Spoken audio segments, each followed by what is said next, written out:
नमस्कार, मैं अनीश अख्तर। आप देख रहे हैं वार्ता समाचार। गोपीगंज में ईद उल अजहा की नमाज सौहार्दपूर्ण माहौल में संपन्न हुई। गिराई स्थित ईदगाह के साथ ही फूलबाग स्थित ईदगाह पर सौहार्दपूर्ण माहौल में ईद उल अजहा की नमाज संपन्न हुई। गिराई स्थित ईदगाह पर हाफिज मोहम्मद अनीस ने, वहीं फूलबाग स्थित ईदगाह पर हाजी गुलाम मुर्तजा ने नमाज को संपन्न कराया।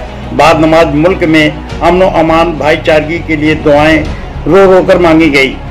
वहीं जिला प्रशासन की तरफ से सभी ईदगाहों पर मजिस्ट्रेटों की तैनाती कराई गई थी। साथ ही एडिशनल एसपी राजेश भारती, क्षेत्राधिकारी भुवनेश्वर पांडे, कोतवाल ब्रजेश सिंह, चौकी प्रभारी संतोष कुमार यादव सहित काफी संख्या में पुलिस के जवान मौजूद रहे। साथ ही एक दूसरे को गले मिलकर मुबारकबाद देते हुए देखे गए। बच्चों में खुशी का माहौल बना रहा।